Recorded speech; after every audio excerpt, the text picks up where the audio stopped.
Hi, I'm Parneet Jaggi, and in this video, we're going to be taking up a brief analysis of the literary term aside, which is mainly used in dramas. Playwrights use it widely, but now it is not so commonly used. It was used earlier in the Elizabethan age, especially in the plays of Shakespeare, although it has been a continuous trend using aside later on also. So we look into what an aside means. Normally, we see that playwrights are using characters' dialogues to tell their story. But there is a time, there is a situation, often when it becomes difficult for them to express what their characters are actually thinking, not saying. So, this is a kind of a dramatic device, an aside, which solves this problem of telling what they are thinking. So, an aside is a short comment or speech that a character delivers directly to the audience or to himself, while other actors on the stage appear not to hear. Only the audience knows that the character has said something to them. So, in essence, through an aside, what does it do actually? A character comments on what happens in the play. Simply, we can define an aside as a short commentary that reveals private, personal opinions and reactions of the character. However, it refers to the major conflict in a play, though it may not involve his personal conflict. So, what do we understand from this term is that basically it is a silent remark on the conflict which is prevalent in the play, and the character cannot speak it to the other characters because it is not included in the plot, but it is a kind of a revelation to the audience that yes, this is the thought which is going on about the conflict which you see in the play. So it can be a short comment, it can be a short reflection, or even a short speech on whatever is going on in the play, which shows some major conflict in the play or the narrative. Now, we may be confused between the words aside and soliloquy.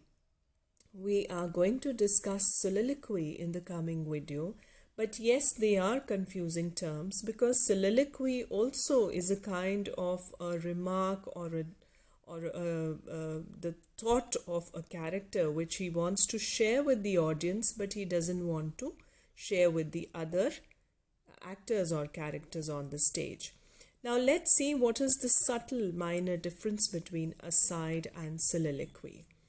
Now the similarity between them is that a single character speaks directly to himself or to the audience, but not to the other characters of the play or in the theatre. So no other character can actually hear his comments. Either he is talking to himself or he wants the audience to know what he is thinking or talking. Now the difference between the two is that whereas an aside is a shorter comment, on the other hand, a soliloquy is a longer speech. Another difference is that an aside reveals hidden secrets or judgments, whereas the soliloquy reveals the motives, the inner thoughts, or the inner struggles going on in the mind of a character. Now, we will analyze this difference even in the coming videos so that we are more clear with what is the difference between aside, soliloquy, and even monologue. Now, looking at an example of aside, for example, we have in a famous play, Crucible by Arthur Miller, who uses aside through the last words of Elizabeth towards the conclusion of the play. Now, when she says, "He have his goodness now, God forbid I take him from him." Now, Elizabeth here, this main character, she forgives her husband for his adultery. And John, after making many mistakes, makes the right decision and even confesses his sin. This good moral decision restores his goodness. Therefore, when Reverend Hale asks Elizabeth to convince her husband not to give up his life, she makes an aside. So she remarks here, saying that she cannot do this when he finally realizes that he has his goodness. So it is a very short remark telling the audience that yes, this is the truth. She's commenting on the conflict which was going on has now been resolved, and she wants the audience to know what she is feeling about this present situation. Actually, I want to add here that aside actually became popular during Elizabethan era, because at that time the structures and arrangements of the theatres were also changing.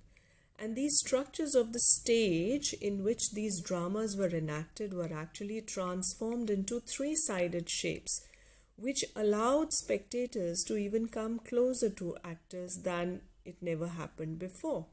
So this aside had become more realistic, more convincing, more helpful to the audience to understand what the characters are trying to say. Now, for example, if we look at the Elizabethan drama by Shakespeare, which is Hamlet, there is another example of aside which occurs in Hamlet. In this play, when the king dies, after the death of the king of Denmark, the king's brother Claudius, he is now in charge of the throne, and Prince Hamlet has just come after his university studies, and he finds that the throne has already been taken charge of by his uncle Claudius.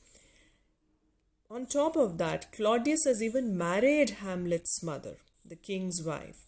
So in the first act of this play, when Claudius talks to Hamlet by calling him his son and a nephew, Hamlet makes an aside by saying, "A little more than kin and less than kind." So this was a remark on the intention, on the integrity of his uncle, who had actually overtaken the throne, which was his father's throne and then his throne, but he had cheated the family and married his mother. So this kind of an aside, this kind of a remark actually helped the audience to know what his thoughts were about his uncle. So this was a very, very brief review of what an aside is. Now, when we talk about the purpose of aside, why it is used is that it gives special information to the audience about the plot, about the other characters, about his own thoughts, about what is going on. So it is like a window into the thoughts of the characters. Now, since aside is a comment, it's a brief comment or it is a brief remark without letting the other characters know what this main character is thinking. So it gives a better understanding to the audience about the reality, about the essence of the matter. And then, of course, if we imagine how theatres worked and how these characters used to act on the theatre, so it must have definitely been an enjoyable moment for the audience to have come closer to the actors and listened, heard their emotion or brief comments on the situation. So this was aside, and in the next video, we will be discussing the soliloquy as a main important element of drama. Stay tuned. Thank you for now.